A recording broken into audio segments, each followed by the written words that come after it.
Dear students, today we will cover IP rights in agriculture। एक जो है ना बहुत ही इम्पोर्टेंट टॉपिक है।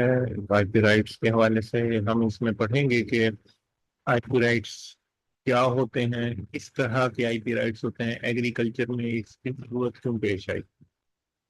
तो सबसे पहले हम स्टार्ट करते हैं इंटेलेक्चुअल प्रॉपर्टी से। तो डिक्शनरी मीनिंग अगर देखें, property is state whether land goods और मनी। जस्ट एक तरह की प्रॉपर्टी हम कहते हैं कि जो क्योंकि कुछ टेंजिबल कोई चीज हो, मटेरियल हो, तो फिजिकल प्रॉपर्टी हो जिसमें लैंड गुड्स मनी ये सारी की सारी प्रॉपर्टी के मंजमरे में आती है। इंटेलेक्चुअल प्रॉपर्टी जो है ये कोई arise from an application of intellect. किसी का कोई आइडिया होता है, कंसेप्ट होता है, कोई डिजाइन होता है, कोई प्रोसेस होता है, उसकी जो बेसिकली जो है ना ये एक उस पे बेस कर रही होती है जो इंटेलेक्चुअल प्रॉपर्टी। तो application of intellect, intellect mean ये मुख्तलिफ चीजें हैं फॉर्म है इंटेलेक्ट की। And ingenuity and is usually in the form of idea। तो इंटेलेक्चुअल प्रॉपर्टी ये आइडिया की शक्ल में या कंसेप्ट की शक्ल में या डिजाइन या प्रोसेस की शक्ल में होती है, which can ultimately be translated into a useful product। जिसको यूजफुल प्रोडक्ट में कन्वर्ट या ट्रांसलेट किया जा सकता है। सिंपल प्रॉपर्टी तो कोई चीज है, लैंड है, गुड है या मनी है या कोई टेंजिबल कोई चीज है, मटेरियल है। तो ये जो बेसिकली का आइडिया या कंसेप्ट या डिजाइन या प्रोसेस है जिसको हम यूजफुल प्रोडक्ट में ट्रांसलेट कर सकते हैं। Physical property itself has economic value, जमीन की वैल्यू है। तो जबकि इंटेलेक्चुअल प्रॉपर्टी जो है has to be developed into product. अब वो आइडिया है, आइडिया की कोई वैल्यू नहीं है, लेकिन उसको जब आप प्रोडक्ट में डेवलप करेंगे तो तब उसकी इकोनॉमिक वैल्यू बनेगी। एग्जांपल में हम देखें तो प्रोसेस से फॉर एग्जांपल एंटीबायोटिक प्रोडक्शन है। ये जाहिर है कि जब एंटीबायोटिक्स बनेगी तो फिर इकोनॉमिक वैल्यू उसकी बनेगी। अदरवाइज जस्ट आपके पास एक सिंपल आइडिया हो तो उसकी कोई इकोनॉमिक वैल्यू नहीं है अनटिल कि आप उसको प्रोडक्ट में कन्वर्ट करेंगे, तब उसकी इकोनॉमिक वैल्यू होगी। इंटेलेक्चुअल प्रॉपर्टी राइट में हमारे पास जो चीफ प्रॉब्लम है with intellectual property is that they can be copied use by the other. हमें मेन मसला पेश यही आता है कि आपकी जो इंटेलेक्चुअल प्रॉपर्टीज होती हैं उसको कॉपी किया जा सकता है या उसको कोई लोग यूज कर सकते हैं। आपने प्रोडक्ट बनाई है, अब वो कोई कॉपी कर सकता है, उसको कोई यूज कर सकता है, जिसकी वजह से जो बेनिफिट्स हैं वो ओरिजिनल इन्वेंटर को नहीं मिलेंगे। जो बंदा कॉपी करेगा वो अपना मार्केट में मार्केट करना शुरू कर देगा, तो कुछ बेनिफिट उसको चले जाएंगे। The rights of an individual. अब जाहिर है जो बंदा भी इस तरह की प्रोडक्ट बनाता है, उसका आइडिया होता है, उसका राइट है कि वो बेनिफिट भी हासिल करे फ्रॉम हिज इंटेलेक्चुअल प्रॉपर्टी। और साथ ही साथ ये इंटेलेक्चुअल प्रॉपर्टी राइट ये दूसरों को एक्सक्लूड भी करते हैं कि वो सेम जो काम उसने किया है, सेम जो प्रोडक्ट उसने बनाई है, बाकी वो प्रोडक्ट ना बनाए।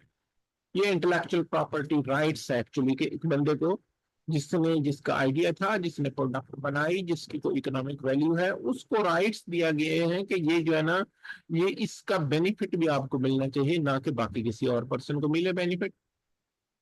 अब प्रोटेक्शन ऑफ आईपी राइट्स को अगर हम देखें तो आईपी राइट्स में भी प्रोटेक्टेड सेवरल में मुख्तलिफ तरीके हैं जिसके जरिए आईपी राइट प्रोटेक्ट किए जा सकते हैं। मेन जो फॉर्म्स हैं, एक ट्रेड सीक्रेट्स है। ट्रेड सीक्रेट भी एक फॉर्म है आईपी राइट्स की। When individual or organization owning an intellectual property does not disclose the property।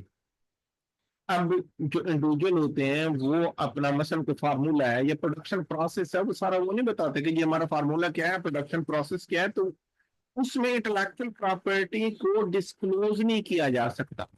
वो इंडिविजुअल वो डिस्क्लोज नहीं करता, उसको सीक्रेट रखता है ताकि वो अपना कमर्शियल इंटरेस्ट को प्रमोट कर सके। But it can not protect a manuscript design product. तो जाहिर है उसको ये इस तरह की जो चीज है, कोई प्रोडक्ट है, अब प्रोडक्ट तो उसने बना दी, उसको तो वो जाहिर प्रोटेक्ट नहीं कर सकता। कोई डिजाइन किसी चीज का बनाना था वो बन गया, एक प्रोडक्ट बनानी थी वो बन गई, हाँ उसमें से कुछ चीजें, कुछ ट्रेड सीक्रेट्स क्या होंगे, फार्मूला उसका अलग रख लेगा, प्रोडक्शन प्रोसेस अगर जो उसने फॉलो किया है वो रख लेगा, तो ये ट्रेड सीक्रेट्स हैं, ये भी कॉपीराइट की जो है ना प्रोटेक्शन की एक फॉर्म है। दूसरे जो होते हैं पेटेंट्स होते हैं, ये एक गवर्नमेंट बेसिकली जो है ना सर्टिफिकेट ग्रांट करती है। ये it gives the inventor the right to exclude other from imitating.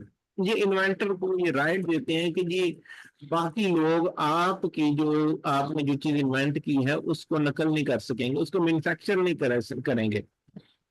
और यूजिंग और selling the invention in question for commercial use during this specific period, एक खास पीरियड है कि जिसके दौरान दौरान जो है ये ना तो उसको वो जो पर्टिकुलर आपकी जो चीज है आपने जो इन्वेंट की है उसको ना सेल करेंगे, ना उसको जो है इन्वेंट करेंगे कमर्शियल यूज के लिए ड्यूरिंग स्पेसिफिक पीरियड।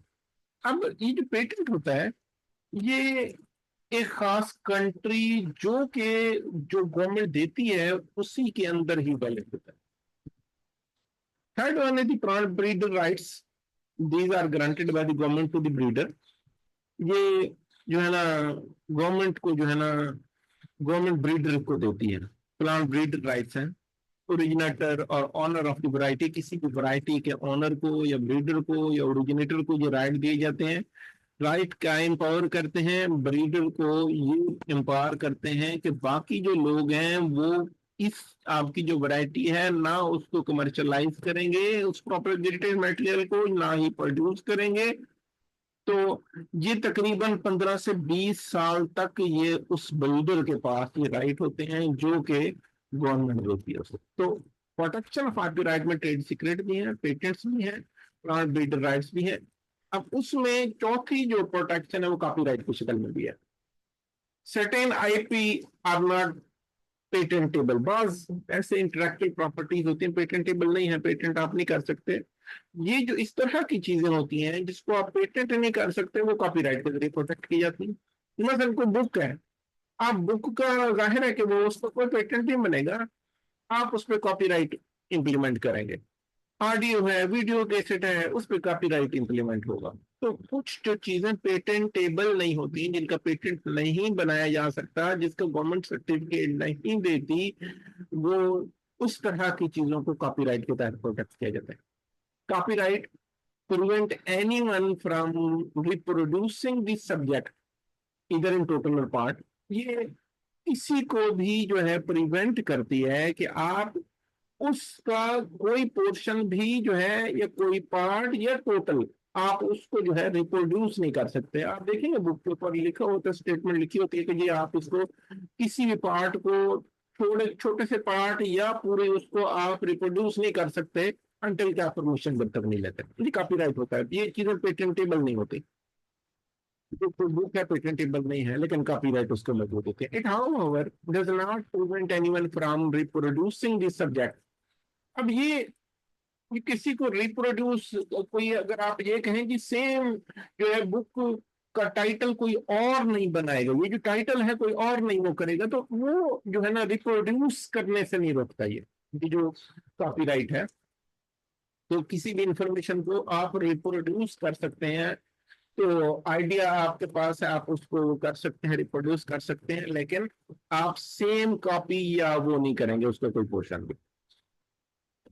अब हम देखते हैं कि नीड जो है आईपी राइट की एग्रीकल्चर के अंदर देखा जाए तो agriculture science is a multi disciplinary stream, एक मल्टी डिसिप्लिनरी स्ट्रीम है that involve study of science and management of nature. तो ये स्टडी ऑफ साइंस और जो मैनेजमेंट नेचर की जो स्टडी है, बायोलॉजिकल सिस्टम को स्टडी करना for the sustainable production of food and fibre, even breeding of animals, cultivation of plants. इसके अलावा फंजाई की study, fibre, biofuel, medicine plant, other product, बहुत सारी चीजें इसमें एडवांसमेंट इन टेक्नोलॉजी है। Usually lead through development of new product, अब उसमें नई नई प्रोडक्ट डेवलप हो रही है। जाहिर है कि ये भी एग्रीकल्चर के अंदर जब नई प्रोडक्ट या डेवलप होंगी और प्रोसेसेस और related intellectual creations, it involve further intellectual efforts in introducing the same and related to trade.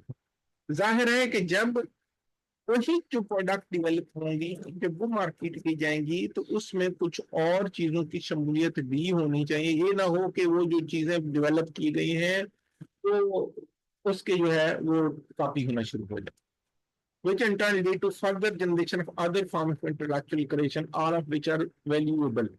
अब ये सिर्फ हमने पहले जो फॉर्म थी और चंद पढ़ी, एग्रीकल्चर के अंदर बहुत चीजें भी इन्वॉल्व है। बस there arise the need to safeguard and protect such efforts। क्योंकि एडवांस टेक्नोलॉजी बढ़ रही है, नई नई प्रोडक्ट बन रही है, वो फिर जाहिर है कि ये प्रोडक्ट मार्केट भी होनी है, तो उसके लिए अब जरूरत इस चीज की है कि इन चीजों को प्रोटेक्शन दी जाए। इस क्रिएटिव एफर्ट जो एग्रीकल्चर के अंदर नई नई चीजें आ रही हैं उसको प्रोटेक्शन दी जाए अनऑथोराइज यूज से। उसके लिए जाहिर है एग्रीकल्चर के अंदर भी आईपीआर की जरूरत है। Broadly advancement in the field of agriculture science should include, आप इसमें देखें डिफरेंट फॉर्म ऑफ आईपीआर आ सकती हैं। पेटेंट आ सकते हैं फॉर द न्यू इन्वेंशन, आप नई नई मशीनरी बना रहे हैं, एग्रीकल्चर प्रोडक्ट बना रहे हैं, उसमें पेटेंट आएंगे। फिर और क्या है, trademarks involving brand marks devices science, ये मुख्तलिफ तरह के उसमें ट्रेड मार्क्स भी आ सकते हैं जो कि पेटेंटेबल नहीं है, लेकिन जाहिर है कि ट्रेड मार्क्स भी उसके अंदर जो है ना वो आ सकते हैं कुछ। इसके अलावा इंडस्ट्रियल डिजाइन, अब आपके बहुत सारे इक्विपमेंट हैं, डिवाइसेस हैं, आर्टिकल्स हैं, इस तरह की जो चीजें हैं, ये जो आप उसके डिफरेंट डिजाइन बनाते हैं, तो वो भी आपके इस तरह की चीज है जो कि इसके अंदर आईपी राइट्स के अंदर आ सकती है। अच्छा, ये जियोग्राफिकल इंटीग्रेशन जीआई के नाम से, ये एक स्पेशल कैरेक्टरिस्टिक्स है attach to any agriculture produce of any particular geographic region. अब फर्ज करें एक खास आपकी जो है ना, फर्ज करें कोई वैरायटी है जो आपके इलाके के अंदर एक बहुत अच्छा जो है ना उसकी क्वालिटी देती है और किसी और जगह पे नहीं देती। तो मैं चावल की एग्जांपल देता हूँ, राइस की, बासमती राइस, ये एक जीआई है, ये भी एक कॉपीराइट है, इंटेलेक्चुअल प्रॉपर्टी राइट है, ये एक तरह से आईपी राइट है कि जिसमें जीआई जो जियोग्राफिकल इंडिकेशन के स्पेसिफिक जो कैरेक्टरिस्टिक था वो बेसिकली इसी खिते का था कि जिसके अंदर राइस की एक स्पेशल एरोमा डेवलप होती है। इसके अलावा copyright on an original literary work और art work in any product और ब्रोशर और पैकेज कंटेंट, ये इस तरह मुख्तलिफ तरह के जो लिटरेरी वर्क या आर्ट वर्क के ऊपर ये भी जो है ये कॉपीराइट्स भी जो है ना वो आती है। न्यू वैरायटीज प्लांट वैरायटीज की डेवलपमेंट, उस पर भी कॉपीराइट्स आती हैं। तो need for trade related aspect of ये इसमें जो है इंटेलेक्चुअल प्रॉपर्टी राइट, अब ये ट्रिप्स एग्रीमेंट होता है, extent of protection and enforcement of IPR varied widely। जो आपके पास ये जो enforcement है आईपी राइट्स के, ये कंट्री टू कंट्री बहुत वेरी करते हैं। कंट्री, बाज कंट्री स्पेसिफिक है, तो these are govern by the laws of the land, उस मुल्क के मुताबिक जो वो लॉज हैं उससे डील करते हैं। How are the importance of IPR greed need for common basic minimum form of IPR protection.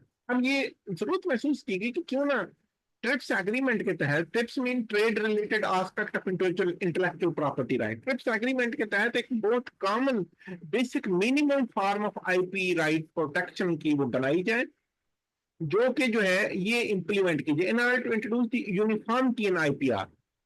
अब जाहिर है बहुत सारे डिस्प्यूट भी हो सकते हैं कि एक मुल्क ने जो है ना वो आईपी राइट एक मुल्क के अंदर था, दूसरा मुल्क इसकी कॉपी कर ले, वो मार्केट करना शुरू कर दे। ये इस तरह के डिस्प्यूट को सेटल करने के लिए introduce the uniformity in IPR more systematically. अब ये जरूरत थी कि formulation of new international agreed trade rule for IPR, के इंटरनेशनली एग्रीड ट्रेड रूल बनाए जाए। This resulted in the much needed platform for the discussion on bringing uniformity in IPR laws। अब ये आईपीआर लॉज जो थे उसमें ताकि uniformity लाई जाए, and well known and globally popular TRIPS and contribution to setting standard of the IPR. ये basically TRIPS के तहत जो trade related aspect of property right है, ये इंटरनेशनली जो है इस तरह के जो यूनिफॉर्मिटी लाई गई, तो लीगल प्रोटेक्शन जो दी गई, तो ये इस तरह के जो है ना वो लाए गए।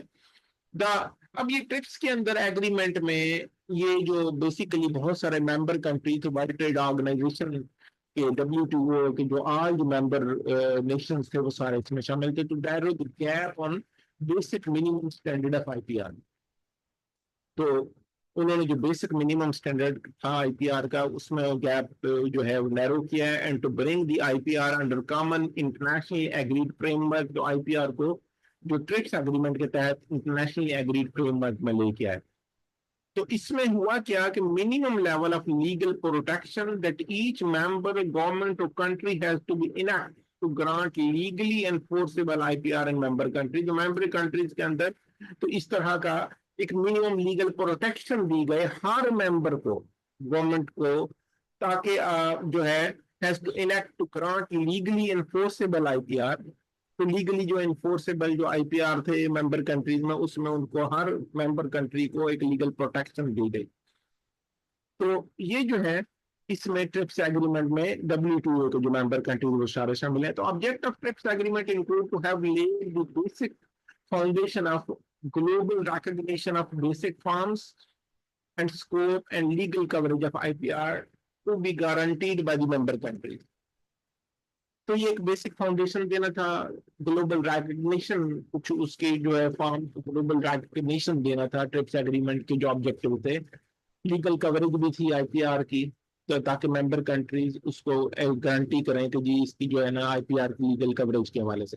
Trips agreement now forms basis of IP laws covering various form of IPR along the members of TRIPS agreement. अब इसमें डिफरेंट फॉर्म्स ऑफ आईपीआर जो एग्रीकल्चर के अंदर मौजूद हैं।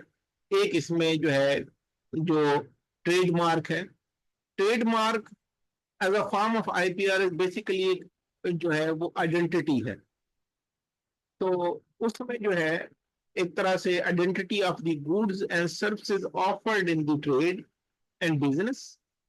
तो ये जो कुछ गुड्स या सर्विसेज के अंदर जो है एक तरह से जो आइडेंटिटी है उसकी, कि उसका सोर्स या उसका ओरिजिन, ताकि जो है ना ये किसी भी मुल्क के अंदर एक चीज प्रोड्यूस हुई है तो उसके अंदर उस मुल्क के हवाले से ये जो है एक आइडेंटिटी ऑफ गुड्स होगी, ट्रेडमार्क होगा। जो ये इंक्लूड डिस्टिंग्विशेबल आइडेंटिटी, मसलन कोई वर्ड होगा या उस सिग्नेचर कोई डाल दिया जाएगा, या डिवाइस या लेटर या नंबर या ब्रांड, उस मुल्क का ब्रांड होगा जो उस मुल्क के अंदर वो ट्रेडमार्क माना जाएगा, उसकी हेडिंग या कोई लेबल, ये जो है मतलब उसकी डिस्टिंग्विशेबल कोई आइडेंटिटी होगी। और ताकि उसकी जो है इस तरीके से हो कि subject to not being a shape solely dictated by the function or character of goods being sold under the shape, ये जो है उसकी कोई ना कोई, जैसे हमने डिफरेंट चीजें कही, ये डिफरेंट चीजें जो है उसके अंदर हो सकती हैं जो उसकी डिस्टिंग्विशेबल, कहने का मकसद ये आइडेंटिटी डिस्टिंग्विशेबल हो, ऐसी चीजें ना हो कोई जो डिस्टिंग्विश ना की जा सके। The trademark chosen should be capable of distinguishing goods or services of one person from those of other। ये इस तरह का ट्रेडमार्क चूज करना होता है कि आपकी जो सर्विसेज हैं वो दूसरा पर्सन से डिफरेंट होनी चाहिए। आपका ट्रेडमार्क ऐसे हो, चूज आप ऐसे करें, उसकी आइडेंटिटी को इस तरीके से डिस्टिंग्विश, इस तरह की कोई चीज चूज करें। Further it should not be deceptively similar to existing mark. अब किसी पर्सन ने एक तरह का वो जो है आपने उसने अपना मार्क बनाया, आप बिल्कुल उससे मिलता जुलता नहीं बनाएंगे, सेम ऐसा नहीं होना चाहिए। Restriction of trademark provides for exclusive right in favor of proprietor to use and apply the registered mark in relation to goods and services for which the same is registered। अब ये तकरीबन 10 साल तक वो इसको यूज कर सकता है, जब तक उसने रजिस्ट्रेशन कराई हुई है कि मैं इन गुड्स को यूज करता रहूंगा, उस वक्त तक के लिए वो वैलिड होगा, वो इसको यूज करेगा। उसके बाद ये जब रिन्यू होगा सब्सिक्वेंट 10 साल के लिए, फिर दोबारा ये रिन्यू हो जाएगा। जैसे आप ये देखें बुकमार्क, लिप्टन, अब ये इनके ट्रेडमार्क है, ट्रेडमार्क डिस्टिंग्विशेबल आइडेंटिटी है, तो जी इन ट्रेडमार्क को कोई और पर्सन नहीं यूज कर सकता। ये आप यहाँ देखें लिप्टन, ब्रुकमान, मैगी, अब ये सारे सारे ट्रेडमार्क हैं।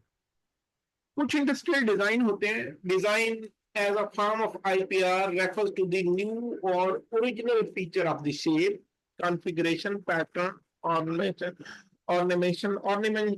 ये होता है कि जो उसकी सजावट है, और कंपनसेशन ऑफ लाइंस और colours apply to an article. अब एक चीज को आपने खास तरह का शेप दे दी, कॉन्फ़िगरेशन उसकी बना दी, उसको इस तरह का कलर दे दिया, टू डायमेंशनल और समथिंग अदर, कोई इंडस्ट्रियल प्रोसेस कोई था, मैनुअल, मैकेनिकल या केमिकल, सेपरेटली उस चीज को दे दिया, which is finished article, appeals to and judged solely by the eye.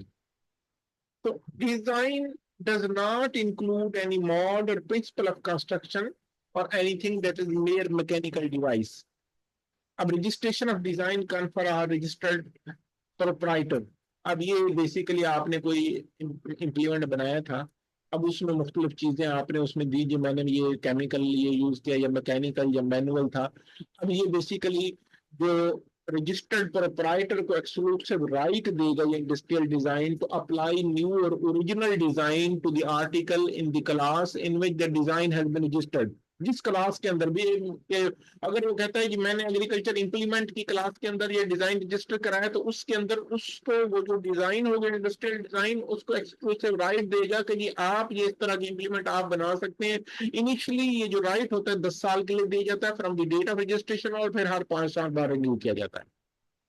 Some exemplary design registration applicable to agriculture products include new original design of C-shape fertilizer, मुख्तलिफ तरह के fertiliser बनाए गए, शुगर क्यूब्स हैं, इवन जो original design of ploughing implement के design थे, ये इसके अंदर जो है जो ये चीजें डिजाइन के हवाले से ये जैसे अब ये इसका जो ऑनर होगा डेफिनेटली उसके पास ये इसका जो है ना ये एक्सक्लूसिव राइट होगा कि जी इस जैसा डिजाइन और कोई नहीं बनाएगा, और शुरू में 10 साल के लिए, फिर उसके बाद फिर मजीद 5 साल के लिए और रिन्यू हो सकेगा। ये जो हम जियोग्राफिकल इंडिकेशन की बात कर रहे थे जीआई की, is yet another form of IPR attach to the goods originating from a particular geographic region. Rights are based on an indication. अब ये जो राइट्स होते हैं जीआई के, ये एक इंडिकेशन है कि ये जो चीज है ये जियोग्राफिक टेरिटरी, ये खास जियोग्राफिक टेरिटरी से जो है ओरिजिनेट हुई है और use to identify agriculture, natural और मैन्युफैक्चर गुड्स प्रोड्यूस्ड और प्रोसेस्ड और प्रिपेयर्ड इन दैट टेरिटरी। कि ये आपको ये बताती है कि ये जो एग्रीकल्चर, नेचर, ये मैन्युफैक्चर गुड है, ये प्रोड्यूस या प्रोसेस या प्रिपेयर हुई है उस खास टेरिटरी के अंदर, और having a special quality और reputation और other characteristic, और जाहिर है उससे ये पता चलेगा कि ये जब एक खास इलाके के अंदर प्रोड्यूस हुई है ये जो चीज है जिसके ये जीआई है, तो आप ये कह सकते हैं कि उस इलाके के चीज के अंदर उसके अंदर ये खसूसियात लाजमी होंगी। While trademark and GI both are relevant to apply distinguishing indication, अब जाहिर है ट्रेडमार्क के अंदर भी जो है आप कोई इंडिकेशन देते हैं गुड की, लेकिन इसमें जो बेसिक डिफरेंस है between the trademark and GI rights is that while trademark are allowable as private right. अब ये तो किसी पर्सन को अलाउ हो गया जो प्राइवेट राइट्स थे, लेकिन GI rights are not private rights but can be claimed on behalf of association group protecting the interest of growers और प्रोड्यूसर ऑफ द गुड। ये एक बंदे का राइट नहीं है।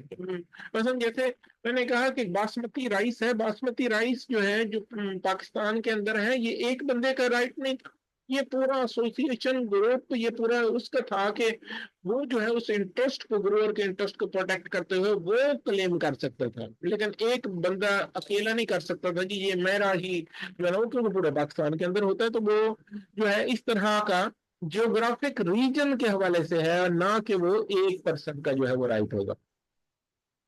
ये बासमती राइस का है, the top quality rice from the Punjab province, the word mean fragrant earth.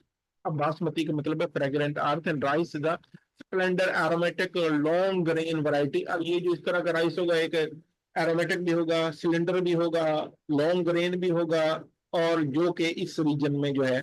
अब यहाँ आप देखेंगे Pakistan gets the GI tag for basmati rice. एक केस चला था पाकिस्तान और इंडिया के दरमियान जिसमें पाकिस्तान ने ये जो है केस जीता था, जिसमें जो है ये एक जीआई का जो टैग था ये पाकिस्तान को मिला था। तो बासमती अब क्या है, और कोई पर्सन बासमती के हवाले से नहीं यूज कर सकता, उसका जो टैग है जीआई वो पाकिस्तान ही सिर्फ यूज कर सकता है कि हमारे पास ये बासमती जो है ये मौजूद है।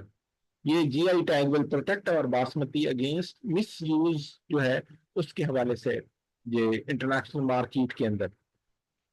अब इसके अलावा जो है प्लांट ब्रीडर राइट एक्ट 2001 का भी है, ये भी एक तरह से एग्रीकल्चर के अंदर यूज किया गया। ये integrating the rights of breeder, farmer and village communities, encouraging the development and cultivation of new varieties of plants।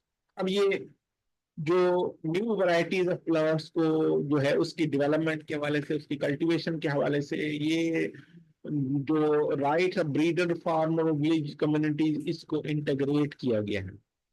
PBR के जो बेसिकली प्लांट ब्रीडर राइट जो है था, ये एक तो ब्रीडर को जाहिर है कि इनकरेज करता था कि ताकि जो है ना उनको जो वैरायटी वो डेवलप करेंगे उसको एक इंसेंटिव की शक्ल में कुछ शेयर प्रॉफिट का उनको दिया जाएगा, एक एनकरेजमेंट थी उनके लिए। It encourage investment from the private companies in plant breeding activities. अब जाहिर है अगर ये ब्रीडर जो है वो प्राइवेट कंपनी से होगा तो जाहिर है प्राइवेट कंपनीज को भी एक तरह से इन्वेस्टमेंट की इनकरेजमेंट मिलेगी। It enables an access to varieties protected by PBR plant breeder right law। तो ये जाहिर है कि जो वैरायटीज जो प्रोटेक्ट होती हैं पीबीआर उसकी एक्सेस के हवाले से भी जो है ना ये डील करता है कि ये किस किस को एक्सेस होगा। It increase competition among plant breeding organisation. जाहिर है कि एक जो है अगर एक कंपनी को जो उसका राइट्स मिल गए हैं, डेफिनेटली दूसरी कंपनी कोशिश करेगी कि मैं इससे अच्छी वैरायटी डेवलप कर लूँ, उस हवाले से जाहिर है कि कंपटीशन की फिजा बनेगी। डिसएडवांटेजेस भी साथ साथ हैं इसके। डिसएडवांटेजेस क्या है? It encourages the monopolies. अब एक वैरायटी एक कंपनी ने डेवलप कर ली तो है उसकी मोनोपोली हो गई, स्पेसिफिक ट्रेड की वैरायटी है, उसने जेनेटिक मटेरियल पे मोनोपोली उसकी आ गई। It discourage the free exchange of genetic material. अब जाहिर है कि वो जो जेनेटिक मटेरियल है वो किसी को नहीं देगी वो कंपनी, फ्री एक्सचेंज की डिस्करेजमेंट होगी। PBR title holder may try to maximize profit by producing less seed than the demand। तो वो जाहिर है वो क्या करेगा, वो कोशिश करेगा, जिसके पास टाइटल होल्डर है, प्लांट ब्रीडर राइट है, वो ट्राई करेगा कि मैं मैक्सिमम प्रॉफिट हासिल करने की खातिर मैं इस सीड को कम से कम प्रोड्यूस करूं ताकि इसकी डिमांड बढ़े। प्रोड्यूस सीड कम प्रोड्यूस होगा, डिमांड उसकी बढ़ेगी, उसका प्रॉफिट बढ़ जाएगा। फार्मर प्रिविलेज में बिकम एलिमिनेटेड और डिल्यूटेड। जो फार्मर की जो प्रिविलेज है वो जाहिर है कि उसके हवाले से एलिमिनेट हो जाएगी। तो फार्मर, तमाम फार्मर तो नहीं ले सकेंगे, चंद फार्मर लेंगे, वो भी महंगे दामों लेंगे। It may increase seed cost which will be against the interest of poor farmer. तो सीड कास्ट इंक्रीज होगी जाहिर है कि, और जो पुअर फार्मर है उससे पंप से दूर चली जाएगी। इट में delay the spread of new varieties since exchange of seed among farmer is the main instrument of their spread in their villages। तो हम अक्सर देखते हैं किसान एक दूसरे से सीड ले लेते हैं, तो ये जो इस तरह का जो एक वैरायटी एक अच्छी बन गई उसकी वही गलती रहेगी। जो नई जो वैरायटी इसका स्प्रेड है, ये हम न्यू वैरायटी के डेवलपमेंट की बात नहीं कर रहे हैं, हम स्प्रेड की बात कर रहे हैं। स्प्रेड जो है ना ये डिले हो जाएगा कि अनटिल एक वैरायटी जब तक चल रही है किसान के नजर में बहुत अच्छी है वो तो उसको चलाता रहेगा, और जब तो वो वैरायटी जो है उससे जो उसकी बजाय कोई नई वैरायटी जो है बहुत ज्यादा अच्छी आ गई तो वो उसके फिर उसको छोड़ेगा। ये स्प्रेड ऑफ न्यू वैरायटी जो है ना ये इस हवाले से वो ज्यादा वो होगा। तो ये हमारा आज का जो है हमारा टॉपिक है। इसमें कोई चीज जो आपको क्लियर ना हुई हो?